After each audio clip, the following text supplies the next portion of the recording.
Hello and welcome back to Perspectives. On today's show, after a small technical hitch, James can't join us unfortunately today, so I'll be running the ship alone this morning.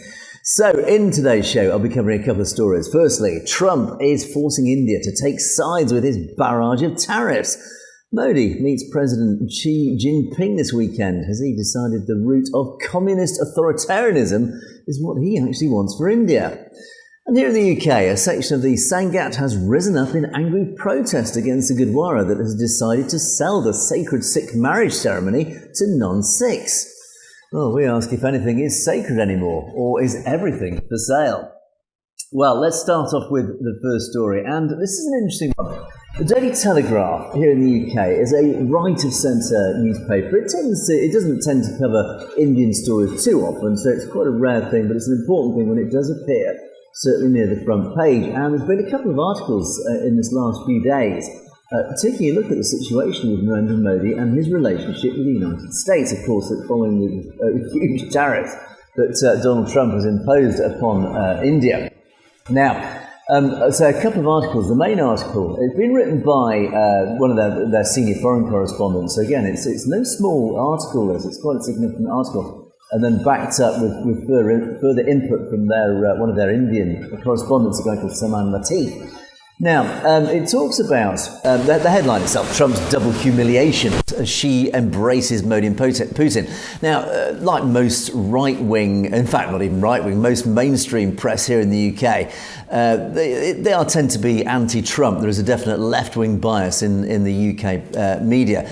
I would say the anti-Trump bias has lessened slightly, has been a little bit tempered ever since he became president and therefore the most powerful man in the world. So there's slightly held back there.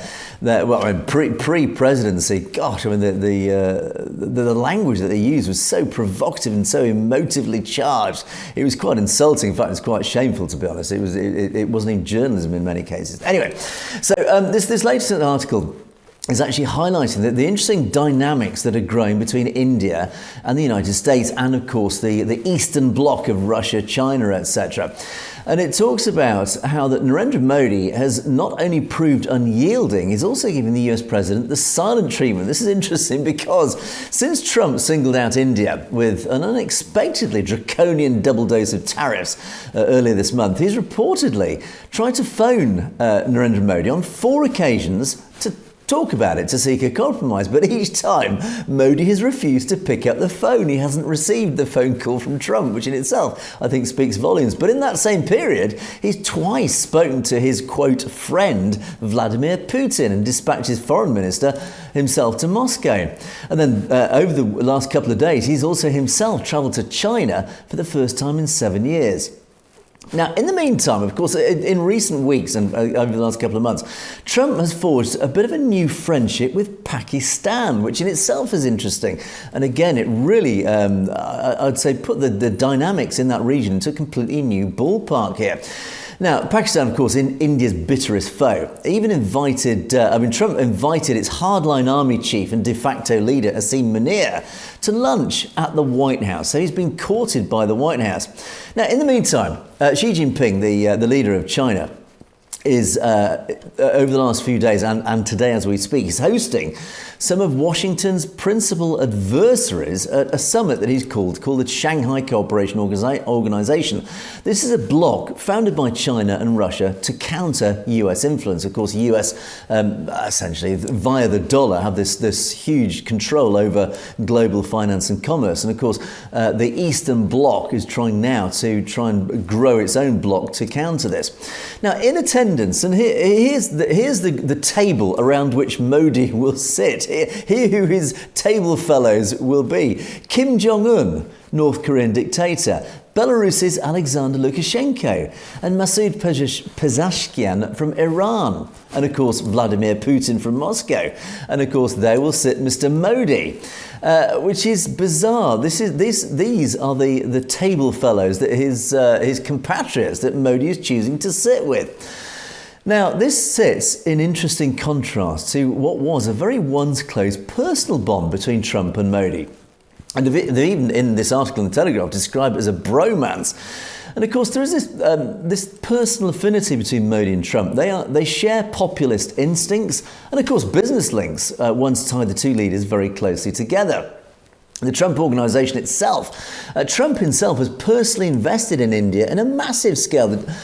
He's put down a lot of deep roots in India, and there are at least 10 Trump-branded buildings being built or have been built recently in India itself. Now, the links also between Trump and India extend to India's richest man, Mukesh Ambani. Ambani, head of Reliance Industries, one of India's largest companies. And Ambani has become, well, he is, we know, and we've talked a lot about Ambani recently. He's a close ally and beneficiary of Mr. Modi. And of course, he comes from Gujarat. There is part of this Gujarati mafia, let's call it, that seems to be currently in control of India. And Ambani even attended Trump's pre-inauguration dinner. Interestingly, so also did Sikhs for Justice, just to add another little context in there. And Ambani also hosted Ivanka Trump and Jared Cousineau, the president's daughter and son-in-law, at his own wedding of the century. Again, if you remember, we talked about that, this £500 million wedding of the century, which all the world's movers and shakers were in attendance. But Trump himself was originally, by imposing these tariffs, he did expect India to yield. And part of his drive behind these tariffs was to open up India's heavily protected agricultural sector to US investors. But he was rebuffed by Modi. Of course, Modi was wary of a domestic political backlash. As a result, Washington retaliated with these huge 25% tariffs. And then since then, Washington doubled these tariffs up to 50%. And the excuse or the reason was that they gave was they're accusing India of what they call of oil laundering. Basically, what's been going on? India has been buying Russian oil in the face of international sanctions, particularly obviously driven by the NATO countries in the West. Yet behind these sanctions, India has been buying Russian oil. And pre-Ukraine war, India bought very little from Russia. But since then, it's spent more than £100 billion, that's about $120, $130 billion on discounted crude. It's buying Russian crude oil at a discount, of course, because Russia has no choice.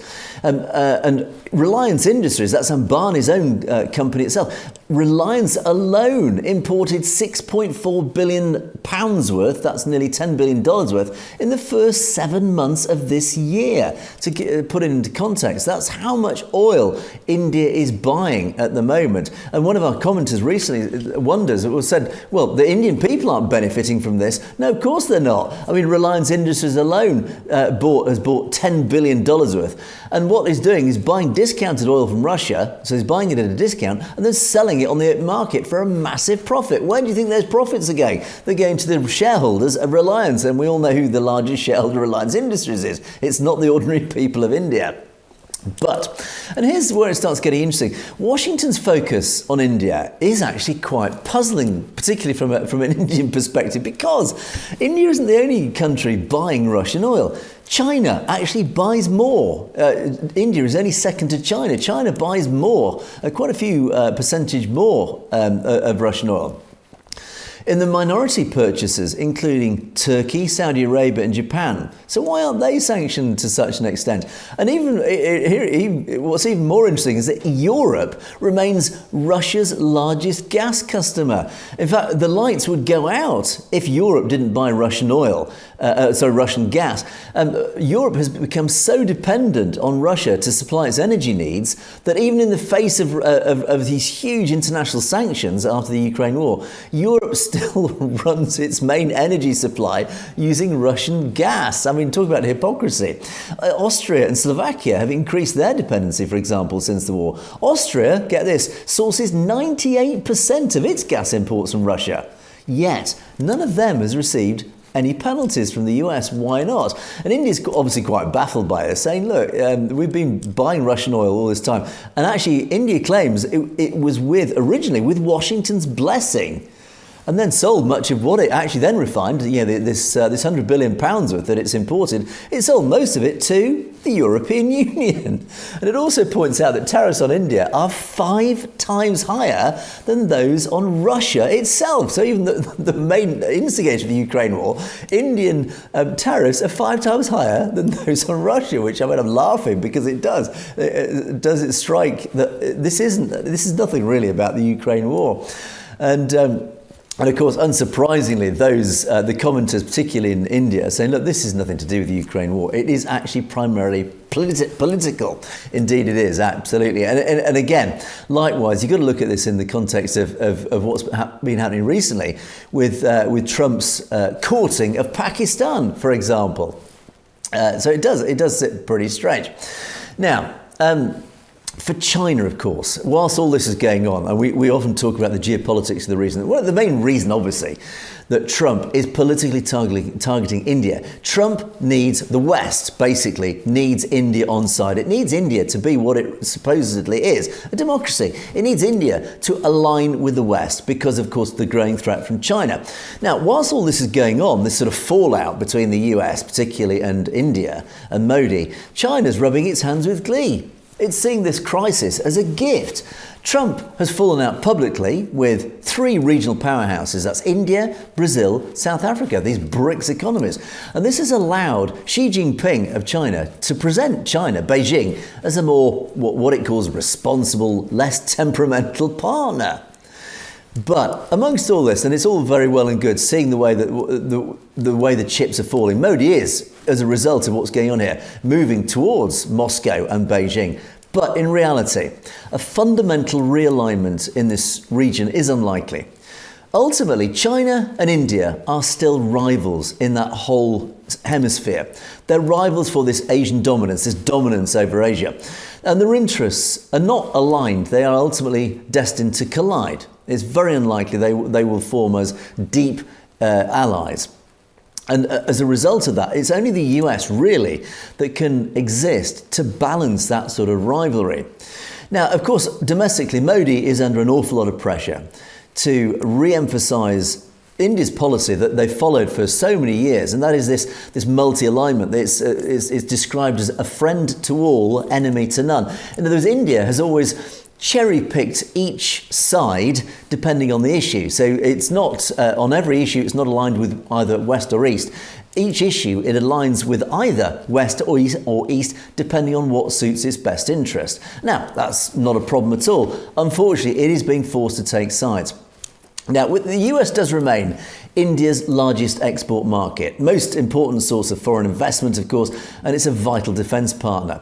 And Modi, as a result of this, because it is so dependent on the US, commercially speaking particularly, Modi will, whether he likes it or not, have no choice but to try and mollify Washington, try and improve relations. But ultimately, as this Telegraph article actually wraps up itself, it says, look, Modi and Trump may patch things up. They'll have no choice but to do so. But this bromance, as they call it, is most likely finished. The marriage will continue, but it will be loveless, born of necessity. And I think that really does sum up what's going on here. I think there is no choice that India and the US will have to improve relations. They have no choice. India specifically has no choice.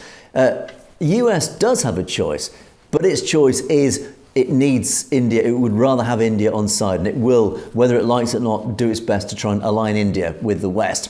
Now, there's the second article was written actually only by Salman Latif in Mumbai. He's the Telegraph correspondent. But this is interesting. He's actually jumped on a quote of Peter Navarro, Trump's trade advisor, and this does again specifically point to one of the key reasons, you pick your choice of words. But this advisor to Trump has accused India of fueling the Russian war in Ukraine, branding the conflict himself, actually branded it as Modi's war. And this does actually, I think, highlight the key pain point for the US, is that Modi is funding Russia's war, essentially, against Ukraine. And The levy, this tariff, was essentially brought in. This 50% tariff was brought in as a result of Delhi's purchase of Russian oil, taking it up to 50%, which actually is the highest in the world by a long way. And as a result, the impact of this is significant, and it is really hurting India because factories are now beginning to shut down in India. The move threatens millions of jobs in India's textile, gem and seafood industries specifically, but it is also set to seriously disrupt the flow of the country's goods to its largest export market. And Navarro himself said India can immediately get 25% of the tariffs off right now if they agree to stop buying Russian oil and feeding this war machine. So again, it's very clear this. He said 25% of these tariffs, you could halve these tariffs overnight if you immediately stop buying Russian oil. So they've made it very explicit. And the steep 50% tariff on Indian goods entering the US would impact exports worth more than $48 billion. This is a huge trade deficit that India and the US have.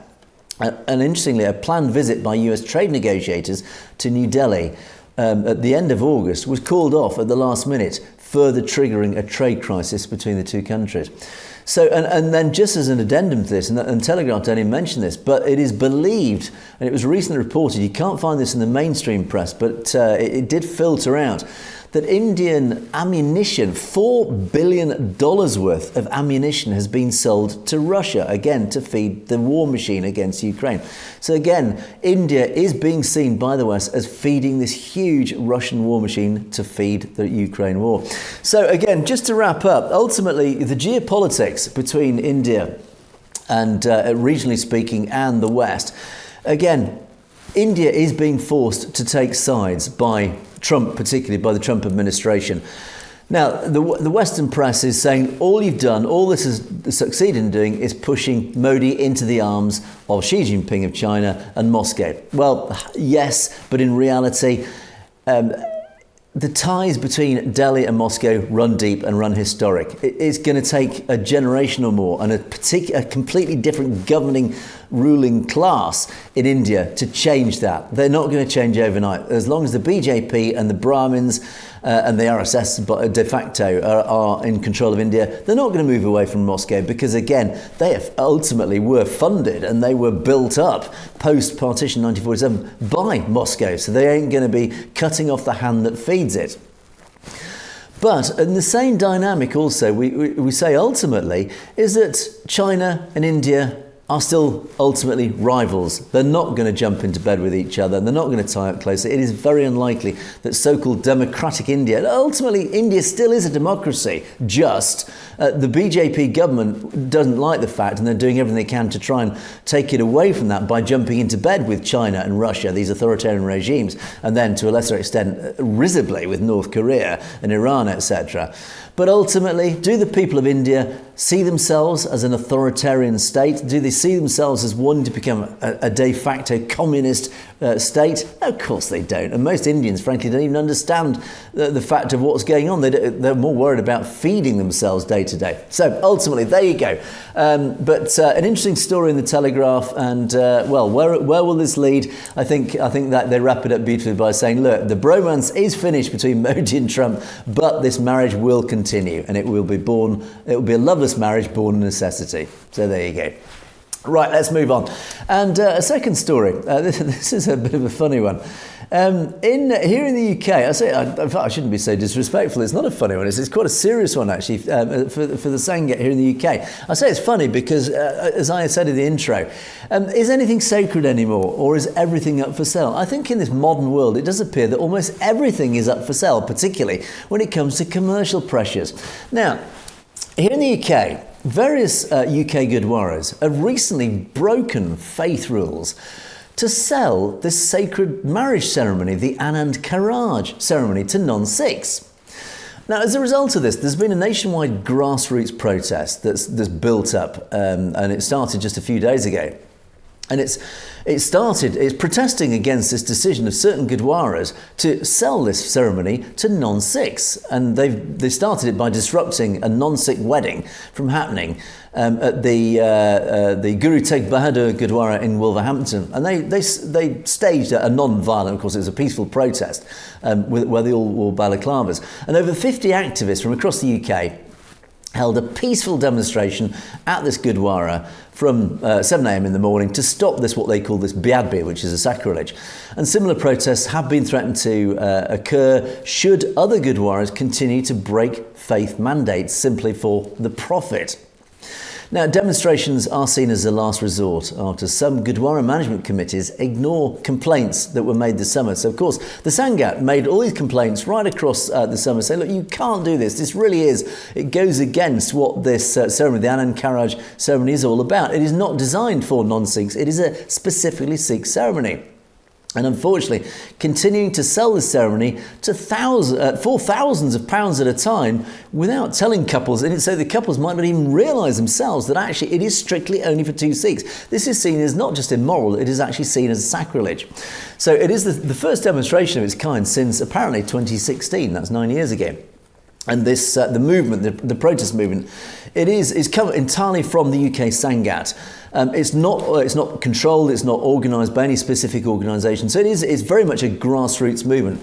Now, of course, I'm a non-Sikh, and I don't know how significant this is other than from what I can see as an outsider. To me, as an outsider, this does seem a really significant thing. It does seem like you're selling a really important ceremony, religious ceremony that is a fundamental part. I mean, how more important is a marriage ceremony in a person's life? It's one of those key moments in a person's life. And if that ceremony, which is obviously a very historic ceremony, this Anand Karaj ceremony, if that is now being sold to people outside the faith, it really devalues the meaning of that. And I'm saying this as a non-Sikh. I'm interested in you, our audience. What is your opinion on this? Let me know. If you're a Sikh, and obviously the majority of our audience are Sikhs, let me know your thoughts, particularly on the other side of the Atlantic, North America, and particularly Australia and New Zealand, in slightly different contextual cultures.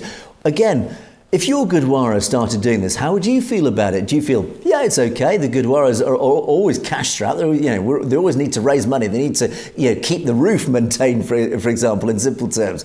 But ultimately, is this a drive for profit that is selling the soul, selling a ceremony that is so sacred to the Sikh faith? Is it immoral? Is it wrong? Or do you think it's a fair use? I'll leave that up to our wonderful audience.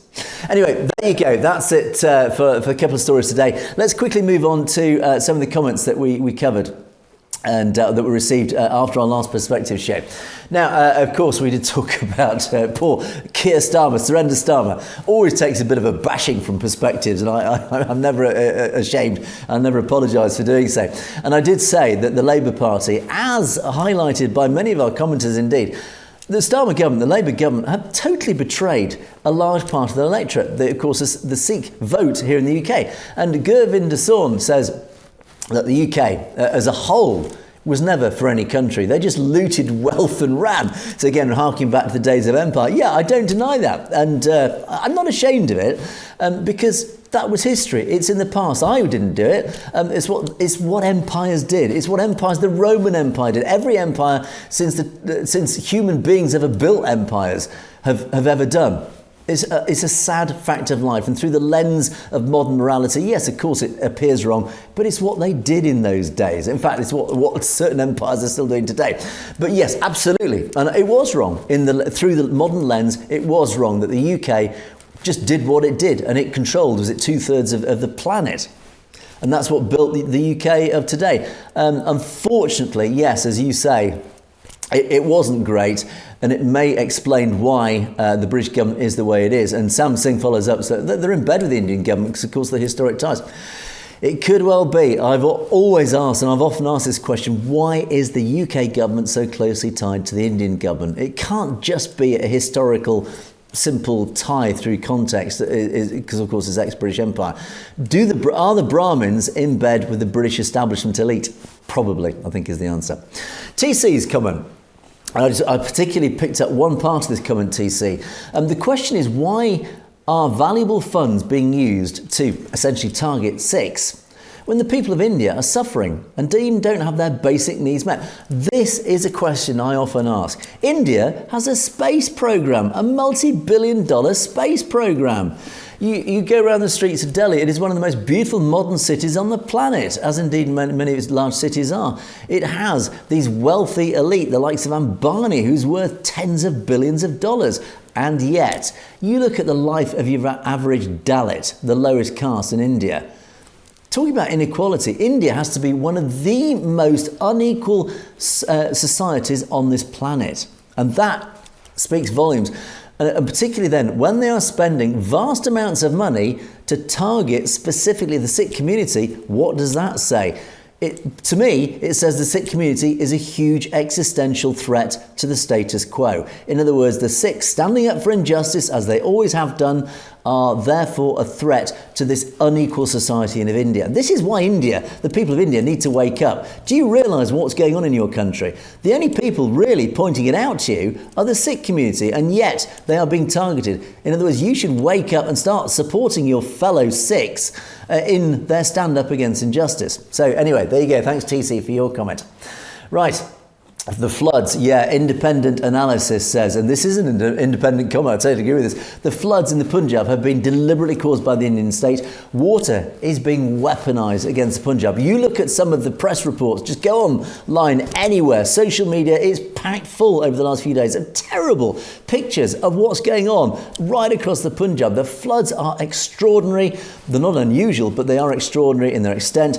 And many people are saying, look, these dams are being they've been closed upstream, they've been allowed to fill right up to the top, and then they're opening the floodgates. And huge tsunamis are washing downstream into the Punjab and causing extraordinary damage. So, yes, absolutely, it is being believed that water is being weaponised via the management of these dams to target and deliberately destroy the Punjab.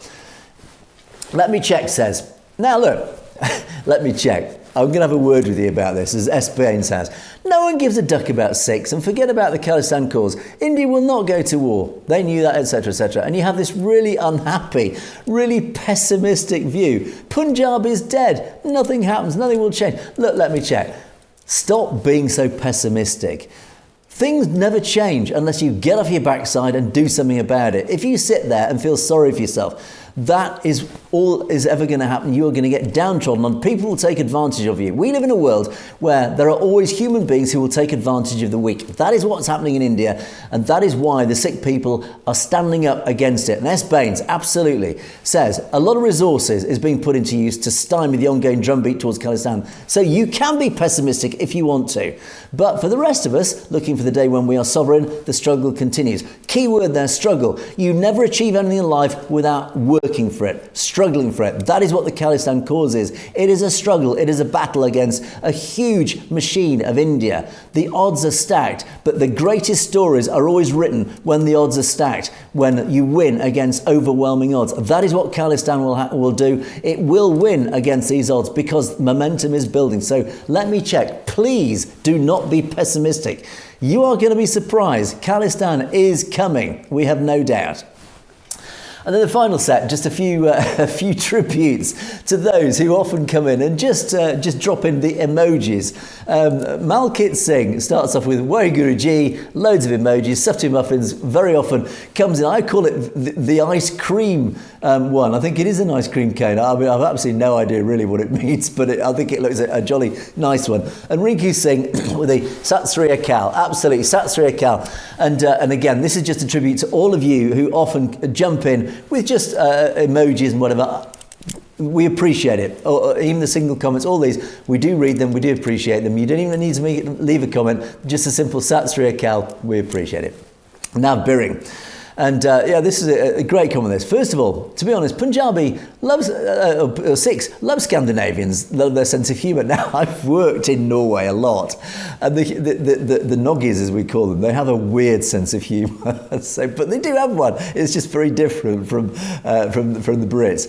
But what they are is clean. Yes, beautiful. Scandinavia is clean, beautiful. It's a lovely part of the world.